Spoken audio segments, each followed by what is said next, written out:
더도 말고 덜도 말고 자신의 모습 그대로 만족하는 너희는 복이 있다. 오늘 말씀의 제목입니다. 하나님은 택하신 사람들을 가난하게 하십니다.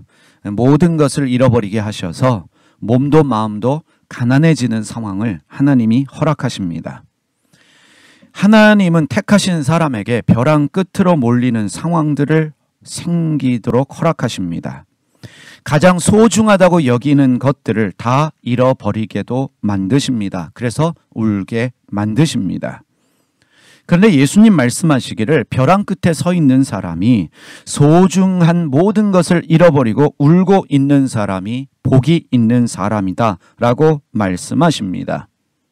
벼랑 끝에서 하나님을 보게 될 것이기 때문입니다. 우리의 소중한 것을 다 잃어버렸을 때 하나님은 가난해진 우리의 마음의 전부가 되셔서 우리를 위해 일해 주십니다. 벼랑 끝에 내몰려도 하나님만 보이면 살 수 있습니다. 소중한 것을 다 잃어버려도 하나님만 잃어버리지 않으면 결국 우리는 하나님의 일하심을 볼 수 있습니다. 하나님이 우리를 벼랑 끝으로 내모시는 이유, 소중한 것을 다 잃어버리게 만드셔서 울게 하시는 그 이유와 목적이 있습니다. 중요한 이유와 목적이 있습니다. 바로 우리를 온유한 사람으로 만드시기 위해서입니다. 벼랑 끝으로 내모시는 이유, 모든 것을 다 잃게 만드셔서 울게 만드시는 궁극적인 목적과 이유는 우리를 온유한 사람으로 만드시기 원해서입니다. 마태복음 5장 5절 세번역 우리가 오늘 읽었습니다. 다시 한번 읽어보겠습니다. 온유한 사람은 복이 있다. 그들이 땅을 차지할 것이다. 온유한 사람은 복이 있다. 왜 온유한 사람이 복이 있습니까? 온유한 사람들이 땅을 차지할 것이기 때문입니다. 그러면 우리가 질문할 수 있습니다. 온유한 사람은 어떤 사람일까요? 성경에서 말씀하시는 온유한 사람은 어떤 사람일까? 이 온유한 사람에 대해서 우리가 이해하려면 모세를 살펴보아야 합니다. 성경에서 가장 온유한 사람을 말할 때 모세를 말합니다.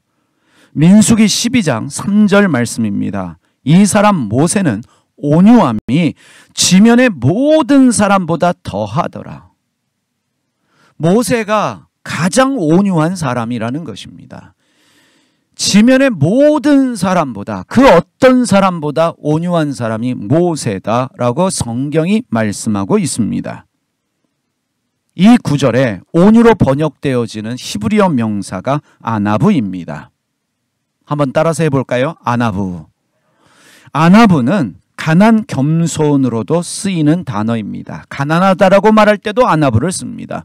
겸손하다라고 할 때도 아나브를 씁니다. 이 아나브는요, 어떤 의미냐면 아무것도 없는, 가난해질 대로 가난해진 상태를 말할 때 아나브를 이야기합니다. 가진 것이 없습니다. 가난해질 대로 가난해진 상태가 아나브입니다. 그렇다면 성경에서 말씀하시는 온유한 사람은 어떤 사람입니까? 자기가 죽은 사람입니다. 그래서 자기가 없는 사람이에요. 자기의 의가 죽었습니다. 자기의 교만이 죽은 사람입니다. 자기의 고집이 죽었습니다. 자기의 성질도 죽은 사람, 한마디로 내가 없는 사람, 자기가 비워진 사람입니다. 케노시스의 마음을 가진 사람, 그가 온유한 사람입니다. 여러분, 모세는요, 젊은 시절에 왕궁에서 교육받은 엘리트였습니다. 왕자로서 왕궁의 교육을 받은 엘리트 중의 엘리트가 모세였습니다. 모세는 똑똑했습니다. 말도 잘했습니다. 거기다가 한성질하는 사람이었어요.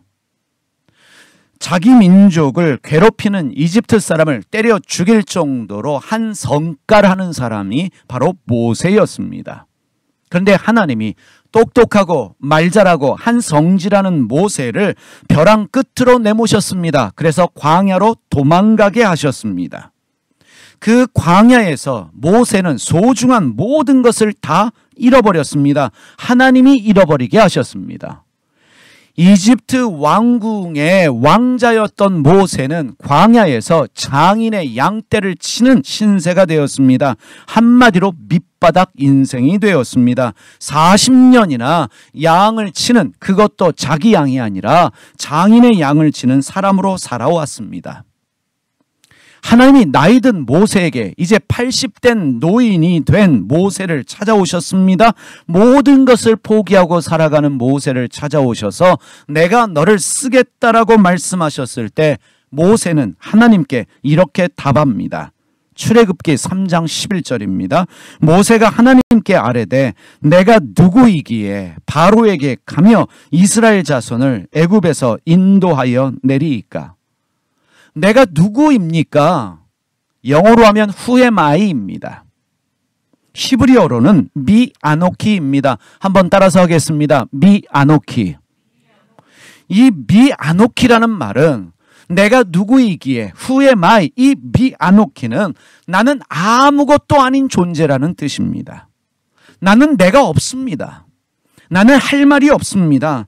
나는 힘도 없고 나는 능력도 없고 나는 고집도 없고 성질도 없는, 할 말도 없는 그런 사람입니다. 이게 미아노키예요.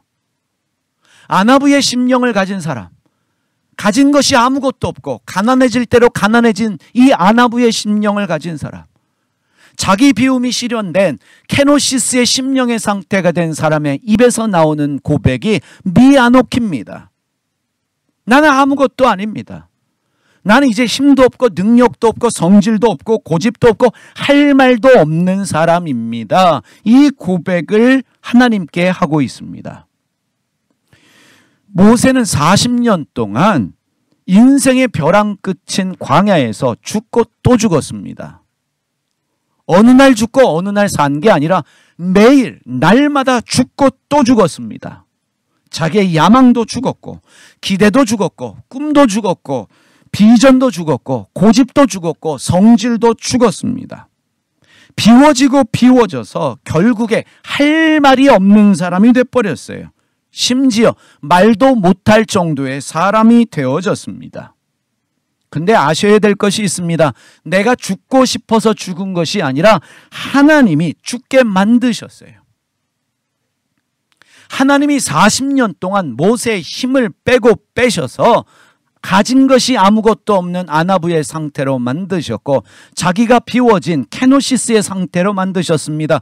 그래서 입술에서 미아노키라는 고백을 나오게 하셨습니다. 모세는요, 백성들이 우상 숭배하고 하나님을 대적하잖아요. 분노했습니다. 하나님이 주신 계명의 이 10계명의 돌판을 깨트릴 정도로 하나님을 대적하고 우상 숭배하는 일에는 분노했지만 사람들이 자신을 거역합니다. 자신을 대적합니다. 절대로 분노하지 않았어요. 이스라엘 백성들이 하나님을 대적하는 그 일에 있어서는, 우상 숭배하는 일에 있어서는 분노했지만 사람들이 자기를 대적하고 자기를 공격하는 일에 대해서는 화를 내거나 분노하지 않았습니다. 어떤 말을 하던 어떤 말이 들리던 반응하지 않았어요. 구스 여자와 결혼했다고 아론과 미리암이 모세를 비난했습니다. 이스라엘 백성들은 문제만 생기면 모세를 비난하고 모세를 대적했습니다. 심지어 돌 들고 죽이려까지 했습니다. 그런데 모세는 반응하지 않았습니다. 상관하지 않았습니다. 사람들과 싸우지도 않았고 사람들을 미워하지도 않았습니다. 상처받는 일이 없었어요. 화를 내지도 않았습니다. 모세는 입 다물고 살았습니다. 하나님을 대적하고 우상 숭배하면 벼럭 화를 내면서 분노했지만 자기가 공격받는 일에 있어서는 입을 다물었습니다. 하나님이 이스라엘 백성들을 심판하려고 할 때 모세는 어떻게 했습니까? 그들을 위한 중보자가 되었습니다. 하나님이 광야의 벼랑 끝으로 내모시는 이유가 무엇이겠습니까? 하나님이 우리의 삶에 벼랑 끝을 허락하시는 이유는 우리의 고집, 우리의 그 성질을 죽이기 위해서입니다. 내가 잘났다고 믿는,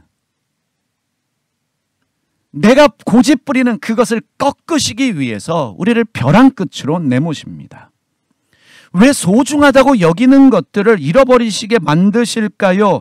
우리의 교만, 우리의 의, 나는 착한 사람이야, 괜찮은 사람이야, 그래도 나는 예수 잘 믿는 사람이야 라고 하는 그 교만과 의를 꺾어내시기 위해서 하나님은 우리의 삶에 소중한 것들을 잃어버리는 일들을 허락하십니다.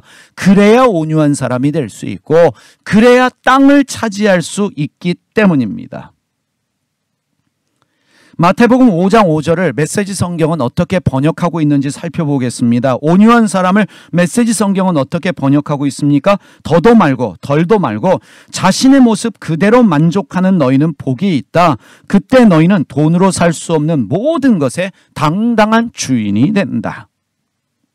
메시지 성경은 온유한 사람을 더도 말고 덜도 말고 자신의 모습 있는 그대로 만족하는 사람이라고 번역하고 있습니다.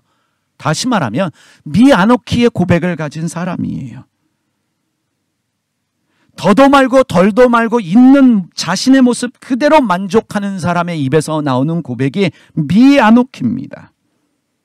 가난해질 대로 가난해진 이 아나부의 마음을 가진 사람, 자기가 비워진 이 케노시스의 심령의 상태를 가진 사람, 그가 바로 온유한 사람이라고 말씀하고 있습니다. 더도 말고 덜도 말고 자기의 있는 모습 그대로 만족하는 사람은 미아노키의 고백을 가진 사람이요, 자기가 비워진 케노시스의 심령의 상태요, 가난해질 대로 가난해져서 가진 것이 아무것도 없는 아나부의 심령을 가진 사람입니다. 쉽게 말해 남이 뭐라 하던 상관하지 않는 사람이에요. 무슨 소리를 들어도 그러려니 하는 사람. 사람들이 나를 향해 나쁜 놈에도 그러려니 하는 사람. 예의가 없다, 버릇이 없다, 저 사람 너무 경우가 없다, 그러려니 하는 사람. 그 말을 통해서 자기를 돌아보고 그렇게 말할 수도 있지, 내가 그런 사람이니까 그렇게 반응하는 사람이에요. 뒤에서 사람들이 뒷담화하는데, 나에 대해서 안 좋게 이야기하는데, 거역하고 나를 향해 대적하는데 왜 반응하지 않을까? 고집이 죽어서 그래요. 성질이 죽어서 그렇습니다. 다 이미 죽었기 때문에 그래요. 나이 들어서 성질이 죽을까요? 나이 들어서 고집이 꺾일까요? 아니요. 오히려 나이 들어서 성질이 더 안 좋아지시는 분들이 있어요. 고집이 더 세지시는 분들이 있습니다. 하나님이 그것이 신앙생활에 하나님 나라에 합당하지 않기 때문에 꺾어버리시는 거예요. 하나님이 벼랑 끝에서 다 가져가셨기 때문에 자존심도 없어요. 자기 의도 없습니다. 심지어 할 말도 없고 하고 싶은 말도 없는 거예요. 무슨 얘기를 들어도, 내가 어떤 일을 당해도 할 말도 없고 하고 싶은 말도 없습니다. 열등감이 없어졌기 때문에 그래요. 더도 말고 덜도 말고 내 모습 그대로 만족하는 사람, 누가 뭐라고 그래도 그러려니 하면서 그래 내가 바로 그런 사람이지 인정하는 이유가 열등감이 없고 그리고 우월감도 없기 때문입니다. 어떤 말도 나를 기분 나쁘게 할 말이 없어요. 그래서 온유한 사람은 아나부의 심령을 가진 사람, 케노시스의 심령의 상태로 미아노키의 고백을 가진 사람은 말이 없습니다. 무시를 당해도, 돈이 없어도, 억울한 일을 당해도 고요함의 심령의 상태를 가진 사람이에요. 누군가가 나를 비난하면 자기를 어떻게 인정합니까? 맞습니다. 나는 죄인 중에 괴수입니다. 우리는 기도할 때 하나님 나는 죄인 중에 괴수입니다 라고 고백을 하면서도 누군가가 나를 향해 너는 죄인 중에 괴수야, 우리는 칼 들고 덤비지요. 안 죽었다는 거예요. 아직도 벼랑 끝이 아니라는 것입니다. 아직도 가진 게 너무 많아요. 고집도 가지고 있고 교만도 가지고 있고 열등감도 있고 우월감도 있고 내 의도 있고 수많은 것들이 내 안에 남아 있다는 것입니다. 요셉이 감옥에서 술잔을 올리는 시종장의 꿈을 해석해 줍니다. 요셉은 그 시종장을 나를 구원해 줄 동화줄이다라고 여겨서 그 시종장 앞에서 나는 죄 지은 게 없습니다. 자기의 무죄를 변명하고 내가 여기서 좀 나갈 수 있도록 바로에게 청원해 달라고 자기의 석방을 청원합니다. 부탁합니다. 청탁합니다. 요셉은 노예가 된 자신을, 그리고 누명 쓰고 감옥에 들어온 자신, 죄수가 된 자신을 인정하기 싫었습니다. 내가 벼랑 끝에 내몰려 있다는 것이 내가 인정하기 어려운 거예요. 내가 가난해졌다는 거, 내가 누명 쓰고 감옥에 들어와서 모든 것을 다 잃었다, 이걸 인정하기 싫습니다. 다시 말하면 요셉은 아직도 자기 의가 살아있어요. 요셉은 아직도 자기의 열심으로 살아가고 있습니다. 열등감도 있고 자기 열심도 있고 우월감도 가지고 있습니다. 지금 시종장을 붙들고 자기 변명하면서 나 좀 살려주시오 말을 많이 하고 있는 요셉은 아직 덜 죽었다는 거예요. 여러분, 말이 많다는 거는요, 아직 덜 죽었다는 거예요. 사람 붙잡고 하소연하면 내 인생이 달라질까요? 내가 억울해요. 내가 힘들어요. 어디다 말 좀 해야겠어요. 그래서 누구 붙들고 내 말 좀 들어주시오 라고 하면서 말을 많이 하면 내 인생이 달라질까요? 달라지지 않습니다. 하나님이 아닌 다른 사람에게 향하고 그에게 내 심정을 통하면서 내 마음을 좀 헤아려 주세요 라고 하고 있다는 것은 아직도 내 갈 길이 멀었다는 뜻입니다. 신앙은요, 깊이가 더해지면 더해질수록 말이 없어져야 합니다. 하고 싶은 말은 많은데 참고 사는 것이 아니라 할 말이 없어지는 거예요. 하고 싶은 말도 없어져야 돼요. 그게 아나부의 상태입니다. 우리 이러죠. 내가 하고 싶은 말 많은데 참는 거야. 내가 지금 화났는데 참는 거야. 그래서 여러분들이 대단한 것 같지요? 아직도 갈 길이 멀었다는 거예요. 난 할 말이 없어. 하고 싶은 말도 없어. 이런 아나부의 상태. 예수님이 자기를 비우신 자기 비움의 이 케노시스의 심령이 되어지면 할 말도 없고 하고 싶은 말도 없습니다. 내가 입 다물고 있을 때, 할 말이 없어질 때, 하고 싶은 말도 없을 때 하나님이 옥문을 열어주시는 거예요. 내가 누구이간데 후에말 미 아노키의 고백이 있을 때 하나님이 내 인생에 기적을 주시는 것입니다. 하나님이 요셉을 벼랑 끝으로 완전히 내모셔서 요셉이 가졌던 기대, 희망, 요셉의 비전, 요셉의 꿈, 요셉의 열심 다 꺾어 놓으셨어요. 다 끊어 놓으셨습니다. 그 하나님의 다루심 때문에 요셉이 온유한 사람이 됐어요. 형들 용서할 수 있습니다. 나를 죽이려고 하고 나를 노예로 팔아서 생고생시킨 형들 용서할 수 있는 힘이 어디서 나와요? 국무총리가 되어서요? 아니요. 하나님이 나를 다루셔서 아나부의 상태, 케노시스의 심령의 상태가 되니까 미 아노키의 고백을 가진 온유한 사람이 되니까 즉각적으로 용서할 수 있는 거예요. 나에게 누명 씌워서 10년의 그 감옥 생활을 하게 한 보디발의 아내 찾아내어서 데리고 와서 주리를 틀어라, 그런 장면 없어요. 온유한 상태의 심령을 주시니까 결국 즉각적으로 용서가 되어지고 기억도 나지 않는 거예요. 오히려 그 사람한테 고마운 거지요. 당신 때문에 내가 감옥에 들어오고 결국에 나는 국무총리까지 올라갔다. 하나님이 당신을 쓰셨구나. 나를 기억하지 못한 시종장 불러다가 너를 내가 이렇게 치리하겠다라고 말했습니까? 보디발의 아내를 어떻게 했다? 시종장을 어떻게 했다? 성경이 말하지 않습니다. 왜냐하면 요셉과 더 이상 마음에 힘듦과 어려움을 준 사람들이 아니기 때문입니다. 절대로 국무총리가 되었기 때문에 이러한 관용이, 이러한 용서가 나오는 게 아닙니다. 하나님이 다루셨기 때문에 그 성품이 만들어지니까 나를 노예로 팔고 나를 감옥에 가두고 나를 기억하지 못한 그 사람들에게 할 말도 없고 하고 싶은 말도 없는 거예요. 그 사람들에 대한 아픈 마음, 미움의 마음, 상처들 다 하나님이 비워내시는 거예요. 이게 온유한 사람입니다. 여러분, 하나님이 벼랑 끝으로 나를 내모시는 이유가 무엇일까? 보니까요, 하나님이 나를 벼랑 끝으로 내모시는 이유는 내 성질, 내 고집을 꺾으라는 것입니다.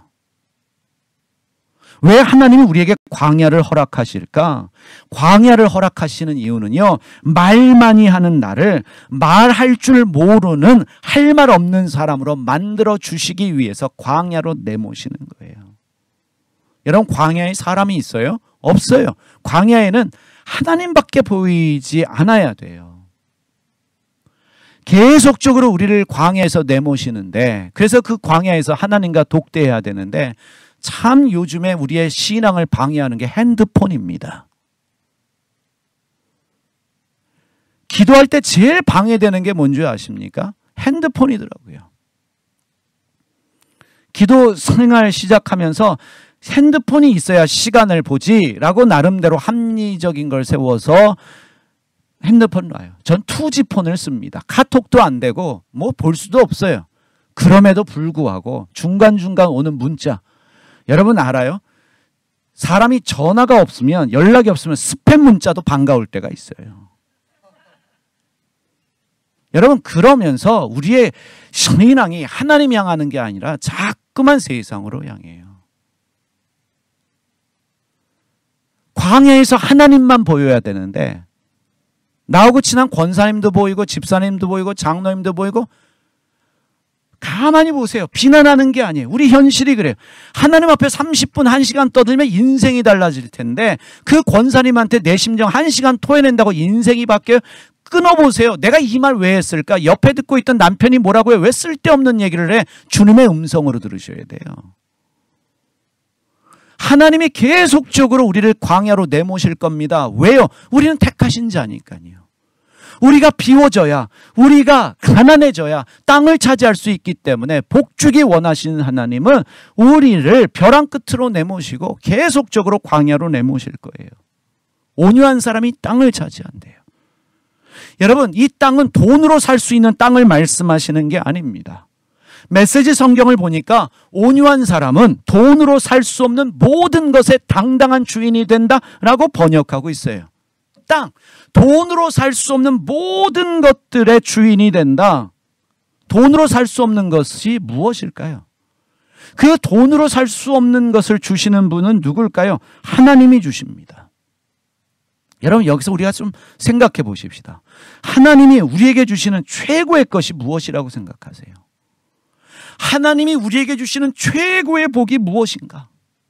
다시 모세로 돌아가서 지면에서 가장 온유했다라고 말하는 이 모세가 가졌던 최고의 복이 무엇인가? 온유한 모세는 하나님과 독대했습니다. 하나님의 얼굴을 보면서 대화할 수 있었던 사람이 바로 모세예요. 민수기 12장 8절 세번역입니다. 그 와는 모세죠. 내가 얼굴을 마주 바라보고 말한다. 명백하게 말하고 모호하게 말하지 않는다. 그는 나 주의 모습까지 볼 수 있다. 그런데 너희는 어찌하여 두려움 없이 나의 종 모세를 비방하느냐? 주님이 말씀하셨어요. 모세는 내 얼굴을 보고 이야기할 수 있는, 나와 독대할 수 있는 사람이다. 바로 온유한 사람에게 주시는 복입니다. 땅을 차지한다는 게 무슨 뜻일까요? 돈으로 살 수 없는 모든 것의 주인이 된다라고 하는 게 무슨 뜻일까요? 하나님과 독대했던 모세는요, 그 얼굴에서 광채가 났어요. 출애굽기 34장 30절 세번역입니다. 아론과 이스라엘의 모든 자손이 모세를 보니 모세의 얼굴에 살결이 빛나고 있었다. 그래서 그들은 그에게로 가까이 가기를 두려워하였으나, 여러분, 하나님과 독대한 사람의 얼굴에는 영광의 광채가 있습니다. 화장품을 소위 말하는 좋은 걸 바르지 않아도, 성형수술하지 않아도, 얼굴에 시술하지 않아도 하나님이 주시는, 하나님과 독대한 사람에게 주시는 하나님의 은혜가 그 얼굴에서 드러나요. 이걸 어떻게 설명하겠습니까? 어떻게 표현할 수 있겠습니까? 여러분, 하나님이 누구랑 대화하실까요? 자기가 없는 사람과 대화하시는 거예요. 내가 없는 사람, 가난해질 대로 가난해져서 자기가 비워진 아나부와 케노시스의 심령으로 미아노키의 고백을 가진 사람과 하나님이 대화하십니다. 다시 말하면 성질이 없는 사람, 고집이 없는 사람, 자기 야망이 없고 자기 비전도 꿈도 없는 사람과 하나님이 대화하십니다. 누가 진짜 하나님의 음성을 들을 수 있겠습니까? 누가 진짜로 하나님의 음성을 들을 수 있겠습니까? 하나님은요, 말이 없는 사람에게 찾아오셔서 말씀하십니다. 할 말이 없는 사람, 말이 없는 사람에게 오셔서 독대하셔서 말씀해 주시는 거예요.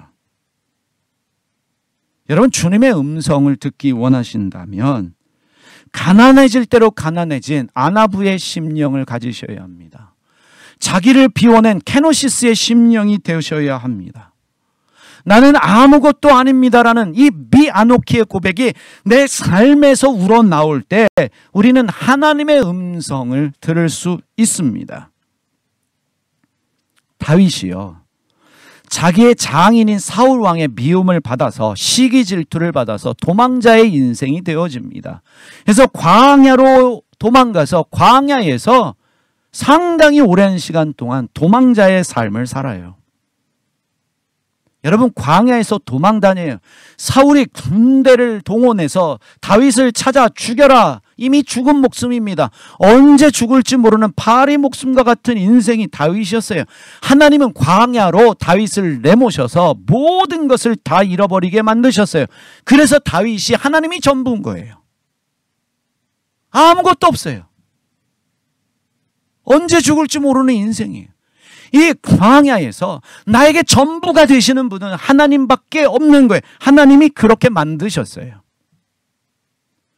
사울이 다윗 왕을 죽이려고, 이 사울 왕이 다윗을 죽이려고 군대를 보내죠. 그런데 역공의 기회가 있었어요. 다윗이 사울을 죽일 기회가 여러 번 있었습니다.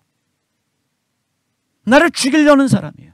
내 원수예요. 얼마나 밉겠어요. 얼마나 저주스럽겠습니까? 그런데 다윗은 창을 들지 않았어요. 죽이지 않았어요. 죽이고 싶은데 죽이지 않은 게 아닙니다. 여러분, 오해하지 마세요. 정말 심정 같아서는 100번 1000번 찔러 죽이고 싶은데 그래서 참고 참아서 안 죽인 게 아니라 이미 다윗은요, 아나부의 상태예요. 케노시스예요. 미아노키의 고백이에요. 미움도 없어요. 죽이고 싶은 마음도 없습니다. 그런 마음까지도 하나님이 다 버리게 하시니까 내가 어찌 하나님이 기름 부으셔서 왕으로 세우신 자를 죽일 수 있느냐라는 고백과 함께 창을 내려놔요. 죽이지 않아요. 하나님이 다윗의 자아를 광야에서 죽이셨습니다. 그래서 온유한 사람으로 만드셨어요. 말 없는 사람으로, 어떤 상황에서도 주님만 바라보는 사람으로 만드셨습니다. 다윗의 시편을 읽다 보면 반복되는 고백이 이 고백입니다. 내 영혼아 잠잠히 하나님만 바라라. 내 영혼아 잠잠히 하나님만 바라라. 죽이고 싶을 때도 내 영혼아 잠잠히 하나님만 바라라. 이 말 저 말 하고 싶을 때도 잠잠히 내 영혼아 하나님만 바라라. 누군가를 욕하고 싶을 때, 짜증날 때, 불신이 올라올 때, 내 마음이 원망과 시기로 가득 찰 때 내 영혼아 잠잠히 하나님만 바라라. 그 고백을 가지며 하나님이 내 삶의 전부가 되기를 소원하는 마음으로 광야에서 죽고 또 죽었어요. 온유한 심령이 되었어요. 그래서 다윗은 전쟁할 때마다 하나님께 물어요. 올라갈까요? 말까요? 싸울까요? 말까요? 주님께 묻고 즉각적으로 주님의 음성을 듣고 응답을 받고 전쟁에 나갈 때마다 하나님 승리를 주시는 거예요. 여러분, 내가 안 죽었는데 하나님의 음성 듣는다? 불가능합니다. 그건 내 음성이든지 귀신의 음성이에요. 내가 안 죽었는데 내가 주님의 감동을 받고 은혜를 받아서 아, 주님이 이렇게 감동 주셨어요. 주님이 이렇게 말씀하셨어요. 아니요. 내가 비워지지 않았는데, 내가 죽지 않았는데, 내 성질이 아직도 살아있는데, 내가 누구이기에 미아노키가 아니라 우리는 어떻게 얘기합니까? 너 내가 누군 줄 알아? 이 고백 가지고 있는데 그 고백으로 사는 사람에게 주님이 음성을 들려주시겠습니까? 들려주셔도 들을 수가 없는 것입니다. 사랑하는 교우 여러분, 돈으로 살 수 없는 가장 귀중한 것이 무엇이라고 생각합니까? 바로 하나님 자신입니다. 하나님이 온유한 자에게 음성을 들려주십니다. 모세에게 주셨던 하나님의 그 영광을 우리 얼굴에 비춰주십니다. 그 영광을 주시기 위해서, 하나님 자신을 주시기 위해서 우리를 벼랑 끝으로 내모시는 거예요. 우리의 소중하다고 여기는 것들을 다 빼앗기게 하시는 이유가 하나님이 내 전부가 되셔서 그 영광을 보여주시기 위함입니다. 다윗이요, 아들 압살롬의 반역으로 인해서 피신을 갑니다. 여러분, 아들이 반란을 일으켰어요. 그래서 지금 피신 갑니다. 피난 갑니다. 이때 사울의 친척 시므이라는 사람이 나타나서 다윗을 저주해요. 어떤 저주를 퍼붓는지 보시기 바랍니다. 사무엘하 16장 7절에서 8절 세 번역입니다. 시므이가 다윗을 저주하여 말하였다. 영영 가거라. 이 피비린내 나는 살인자야. 이 불안당 같은 자야. 내가 사울의 집안 사람을 다 죽이고 그의 나라를 차지하였으나 이제는 주님께서 그 핏값을 모두 너에게 갚으신다. 이제는 주님께서 이 나라를 너의 아들 압살롬의 손에 넘겨주셨다. 이런 형벌은 너와 같은 살인자가 마땅히 받아야 할 재앙이다. 왕입니다. 아들의 반란으로 인해 도망가고 있지만 여러분, 왕이에요. 근데 이제 힘없는 왕이에요. 여러분, 왕의 아들이 반란을 일으켰습니다. 그 체면, 여러분, 그 수모. 그런데 지금 아들한테 무시당하는 것도 견디기 힘든데 내가 지금 힘 좀 빠졌다고, 반란 일어나서 도망가고 있다고, 그래도 왕인데 시므이가 나와서 저주를 쏟아붓고 있어요. 이게 사람의 죄성이에요. 여러분, 형제들도 마찬가지고요, 교회도 마찬가지고, 사람은요, 내가 좀 힘이 없잖아요, 좀 가난해지잖아요, 그럼 거기서 인간성이 나와요. 무시하지요. 말이 달라지지요. 이제 가르치려고 하지요. 여러분들이라면 어떻게 하시겠습니까? 여러분이 다윗 왕이에요. 옆에 군대도 있어요. 그런데 지금 나에게, 아무리 내가 지금 도망가고 있지만 그래도 왕인데 이런 저주를 퍼붓고 있어요. 이 다윗의 신하가 왕을 저주하는 말을 듣고 분노합니다. 그래서 이어지는 9절에 보면 사무엘하 16장 9절입니다. 세 번역입니다. 그러자 수리아의 아들 아비새가 왕에게 아뢰었다. 죽은 개가 높으신 임금님을 저주하였는데 어찌하여 그냥 보고만 계십니까? 제가 당장 건너가서 그의 머리를 잘라버리겠습니다. 여러분, 아들의 반란으로 지금 다윗의 마음, 몸 다 지쳐 있습니다. 힘이 없습니다. 다윗은 힘이 없어요. 그래서 지금 모욕당하고 있습니다. 벼랑 끝으로 또 내몰렸어요. 소중하다고 여기는 것들을 다 잃어버리고 있어요. 그래서 지금 모욕당하고 있는데, 이런 상황에서 자기의 부하가 대신 시므이의 목을 치겠다라고 말합니다. 여러분, 내 대신 손에 피 묻힌다는데, 내 대신 원수 갚아준다는데, 내 대신 시므이의 목을 자르겠다는데 여러분 어떻게 하시겠습니까? 다윗을 보십시오. 이어지는 10절에서 12절, 사무엘하 16장 10절에서 12절 세 번역입니다. 다윗 왕의 대답입니다. 왕은 대답하였다. 수르야의 아들아, 나의 일에 너희가 왜 나서느냐? 주님께서 그에게 다윗을 저주하라고 분부하셔서 그가 저주하는 것이라면 그가 나를 저주한다고 누가 그를 나무랄 수 있겠느냐? 그런 다음에 다윗이 아비새와 자기의 모든 신하에게 말하였다. 생각하여 보십시오. 나의 몸에서 태어난 자식도 나의 목숨을 노리고 있는데 이러한 때에 하물며 저 베냐민 사람이야 더 말해 무엇하겠소? 주님께서 그에게 그렇게 하라고 시키신 것이니 그가 저주하게 내버려 두시오.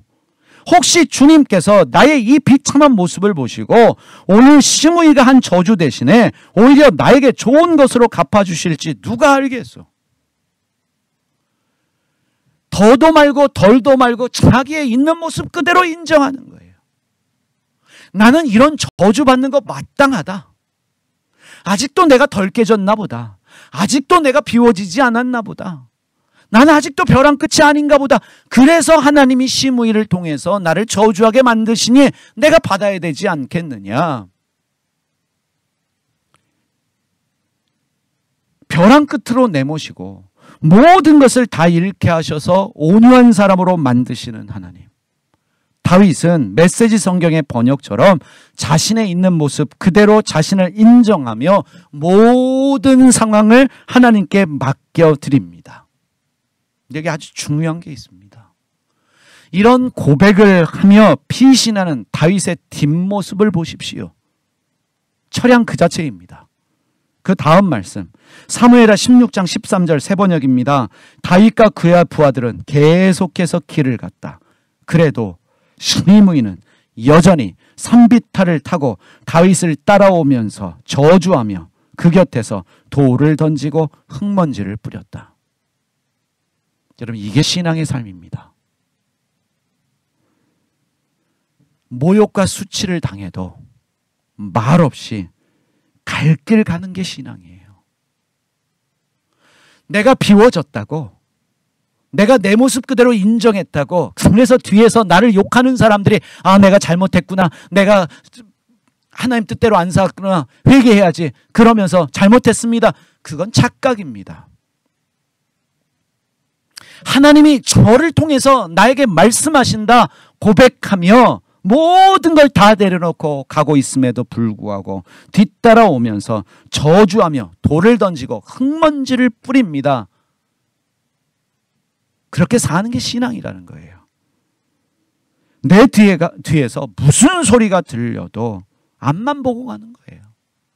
주님만 보고 가는 거예요. 그런데 우리는 가다가 뒤에서 소리 들리잖아요. 견디지 못해요. 여러분, 기도 생활에 제일 하나님께 집중하려고 방해되는 게 뭐냐면 들리는 소리예요. 그래서 기도할 때 아예 핸드폰을 안 보는 이유가 거기에 있습니다. 기도할 때 하나님께만 집중하려는 이유.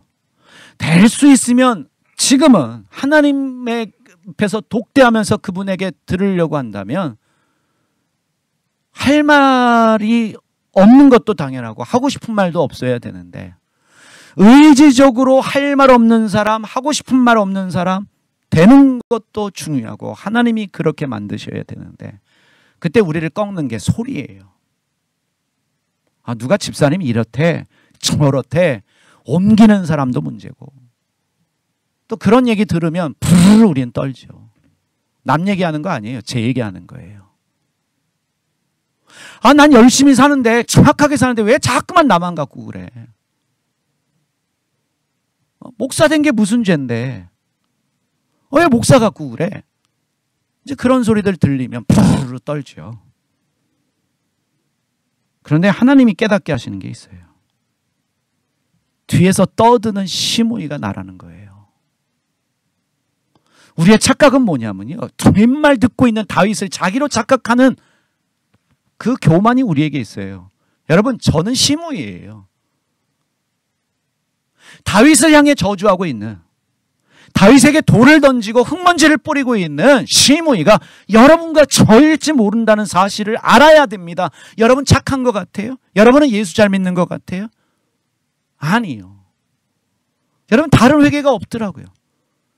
나름대로 착한 척, 기도하는 척 하면서 성도들, 뭐 가족은 말할 것도 없고 모든 사람에 대해서 뒷담하고 있는 사람이 다른 사람이 아니라 바로 저 자신이에요. 그래서 입 다물고 싶은 거예요.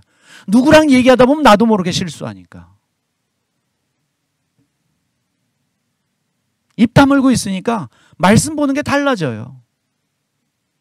우리 성도님들, 우리 교우들 이 말씀 가지고 일주일 살아야 되는데, 생명의 말씀, 은혜의 말씀, 정말 인간의 생각이 들어가지 않은 하나님의 계시의 말씀이 증거돼야 되는데, 그러면 비우는 거, 회개밖에 없는 거예요. 깨닫는 거예요. 시므이가 내가 누구를, 시므이를 용서해야지, 이건 내 교만이에요, 내 오만이 아직도 덜 깨졌어요. 여러분과 저는요, 뒷담하고 있는, 돌 던지고 있는, 흙먼지 뿌리고 있는 시므이가 여러분과 저 자신이라는 사실을 알아야 됩니다. 여러분, 우리 정직해 볼까요? 지난 일주일 동안 여러분 누구에 대해서 부정적으로 얘기한 적 없으세요? 누구이든지 간에 판단하고 정죄하지는 않으셨습니까? 여러분, 신앙은요, 다윗과 같이 무슨 소리가 들려도, 저주하는 소리가 들리고 돌멩이가 날라오고 흙먼지가 뿌려져도 주님 바라보면서 여러분 이 장면 생각해 보세요. 지금 아들에게 반역당해가지고 피신가는 신세도 처량하고 저 되지도 않은 시므에게 저주받는 소리도 참기 힘들고 지금 돌이 날라오고 왕에게 흙을 던지고 있는 그 상황에서 앞만 보고 갈 때에 여러분 다윗의 눈에서 눈물이 흐르지 않았을까요? 그러면서 그가 했던 고백이 뭘까요? 나의 영혼아 잠잠히 하나님만 바라라. 서강대학교 종교학과 명예교수이신 길희성 교수님이 이런 칼럼을 쓰셨어요. 신앙 좋은 사람은 왜 거품을 물고 도끼 품을까? 우리 주보에도 이 글을 좀 짤막하게 실었는데 앞으로 몇 주 동안 이분의 칼럼을 계속해서 실을 겁니다. 거기서 나온 내용 중에 하나를 발췌하겠습니다. 우리나라 신자들은 대체로 종교 생활은 무척 열심인데 정작 영성은 찾아보기 어렵다는 인상을 준다. 오히려 신앙이 아주 좋고 신앙생활에 열성인 사람일수록 영성과는 거리가 멀고 아집, 독선, 편견 같은 것으로 가득 차 있는 경우를 흔히 본다.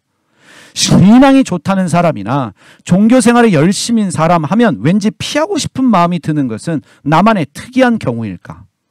남의 이야기를 들으려 하지 않고 입에 거품 물고 얼굴에는 도끼마저 품은 듯 열심히 자기 이야기만 하려는 신자들은 우리는 주변에서 심심치 않게 만날 수 있다. 많이 배웠다면서도 무엇이 두려워 불편한 마음으로 종교에 매달려 살까? 여하튼 영성은 고사하고 일반적 상식과 도덕성에는 못 미치는 신자들로 넘쳐나는 것이 우리나라 종교계의 현실이다. 여러분 반성이 좀 되지 않으십니까? 신앙 좋은 사람은 왜 거품 물고 도끼 품을까? 목사도 그렇고요. 목사 그런데 장로라고 낫겠습니까? 뭐 권사는 어떻겠습니까? 왜 신앙 좋은데 얼굴엔 도끼가 있고 거품 물고 누구 못 죽여서 그렇게 안달인가? 여러분 비난과 정죄도 아닙니다. 회개하자는 거예요. 온유한 심령이 되어야 주님의 음성 들을 수 있고 온유한 심령이 되어야 하나님을 알 수 있기 때문에 그렇습니다. 그래서 산전수전 다 겪은 다윗이 우리를 향해 권면하고 있습니다. 시편 37편 7절에서 11절 세 번역입니다. 다윗의 권면입니다. 오늘 이 말씀 우리가 붙들어야 될 말씀입니다. 잠잠히 주님을 바라고 주님만을 애타게 찾아라. 가는 길이 언제나 평탄하다고 자랑하는 자들과 악한 계획도 언제나 이룰 수 있다는 자들 때문에 마음 상해하지 말아라. 노여움을 버려라. 격분을 가라앉혀라. 불평하지 말아라. 이런 것들은 오히려 악으로 기울어질 뿐이다. 진실로 악한 자들은 뿌리째 뽑히고 말 것이다. 그러나 주님을 기다리는 사람들은 반드시 땅을 물려받을 것이다. 조금만 더 참아라. 악인은 멸망하고야 만다. 아무리 그 있던 자치를 찾아보아도 그는 이미 없을 것이다. 겸손한 사람들이 아나부의 심령이에요. 온유한 사람입니다. 겸손한 사람들이 오히려 땅을 차지할 것이며 그들이 크게 기뻐하면서 평화를 누릴 것이다. 여러분, 우리는요, 저를 포함해서 우리 모두는요, 말 잘해요. 그리고 말도 많습니다. 예수 믿는 사람들은요, 옛날부터 그랬어요. 어떻게 교회만 가면 그렇게 말을 잘해요? 교회 다니는 사람들이요, 말도 잘하고 말도 많아요. 그래서 그 교회에 말 잘하고 말 많은 사람들이 많으니 소문도 많아요. 여러분 대한민국의 가짜뉴스의 진원지의 상당수는 교회라는 사실 아십니까? 왜 가짜뉴스가 교회에서 시작이 되어지고 확인도 안 된 음모론들이 교회에서 발생합니까? 확인도 안 된 간증들이 난무해요. 확인도 안 된 가짜뉴스들이 교회 안에서 퍼지는데 문제는 소문도 많은데 소문도 굉장히 빨라요. 여러분 그래서 그거 아세요? 기업에서요 물건 홍보할 때 가장 효과진 데는 교회에 가서 한마디 해주면 된다는 거예요. 그게 말 많은 권사님 하나 딱 붙들고 무슨 제품 좋대라는 말을 하면 된다는 거예요. 우스갯소리지만 우리가 새겨들어야 될 소리입니다. 여러분 성경 말씀 많이 하십니까? 아니면 다른 사람 이야기하기 좋아하십니까? 우리는 좋은 이야기보다 안 좋은 이야기 더 많이 해요. 목사도 마찬가지예요. 강단에서 은혜 받아라. 문제는 강단에서 30분 1시간 설교 좋은 얘기하는 게 중요한 게 아니라 나머지 23시간 어떤 얘기로 사느냐는 거예요. 그러면 좋은 얘기 못할 거면 우리가 성경 읽는 이유가 뭐예요? 나의 영혼아 잠잠히 하나님만 바라라 하면서 자꾸만 내 성질, 내 안의 고집들, 내 의를 죽이는 은혜가 필요합니다. 여러분, 믿음 좋다는 게 뭘까요? 예수님 닮은 거예요. 예수님 십자가상에서도 할 말이 없으셨어요. 여러분, 예수님이 잡히셔서 말 많이 하셨어요? 말 없으셨어요. 그게 영성이에요. 지금 나를 저주하는 소리가 들리고 돌이 날아오고 흙먼지가 날아와도 내 영혼을 잠잠히 주님만 바라봐라. 그게 신앙입니다. 우리는 아나부와 케노시스의 심령을 거부해요. 가난해져서 가진 게 없는 게 아니라 부자가 돼서 내 영혼을 채우길 원해요. 여러분, 건강이 제일 중요한 건 몸에 독 빼는 거래요. 그래서 한국도 그런 게 있겠지만 미국 약국 가면은 몸에 뭐 간에 독 빼고 무슨 뭐 장에 독 빼는 뭐 티 같은 거 팔아요. 그거 일주일에 먹으면 계속 설사하면서 몸에서 독이 빠진대요. 너무 많은 것들이 우리 안에 들어와서 독이 된 게 많아요. 그 독 빼는 것이 내 영혼의 독을 빼서 내 심령을 아나부의 심령, 내 심령을 케노시스의 심령으로 만드는 것, 이게 신앙생활의 본질입니다. 그리고 우리는 무슨 말을 해야 돼요? 너 내가 누군 줄 알아? 라고 말하는 게 아니라 내가 목사야, 내가 장로야, 내가 권사야, 이게 아니라 미안오키, 나는 할 말이 아니에요. 나는 그래 맞아요. 나는 죄인 중에 괴수예요. 나쁜 놈 맞아요. 저 나쁜 놈이에요. 이렇게 살아갈 수 있는 우리가 돼야 됩니다. 하나님이 우리를 벼랑 끝으로 내모시는 이유를 기억하시기를 바랍니다. 모든 것을 다 잃어버리게 하셔서 가난한 사람으로 만드시는, 그래서 내 눈에서 눈물 콧물 쏟게 하시는 그 하나님이 왜 우리에게 그런 일을 허락하실까? 이유 없이 벼랑 끝으로 내모시고 이유 없이 우리를 가난하게 만드시고 울게 만드시는 게 아니라 하나님으로 사는 사람, 온유한 사람, 예수님 닮은 사람으로 만들어 주시기 위해서 우리를 다루신다는 사람이에요. 여러분과 제가 택하신 사람들이 맞다면, 하나님이 우리를 택하신 사람이 맞다면 우리는 아나부의 사람이 되는 소망이 있을 거예요. 우리는 케노시스의 마음을 가진 사람 되기를 소망할 것입니다. 미아노키의 고백으로 사는 그 모세와 같은 사람으로 주님이 만들어주기 원하신다는 것을 알고 말 없는 사람 되려고, 할 말 없는 사람 되려고 애를 쓰고 애를 쓸 것입니다. 날마다 회개의 은혜로 살게 될 줄 믿습니다. 여러분, 사람 때문에 마음이 힘들고 어려우면 여러분 영혼에게 명령하세요. 제가 참 은혜 오늘 받은 것 중에 하나가 뭐냐면, 저는 오늘 설교가 어떤 내용이다 찬양팀 이종호 집사님에게 말한 적도 없어요.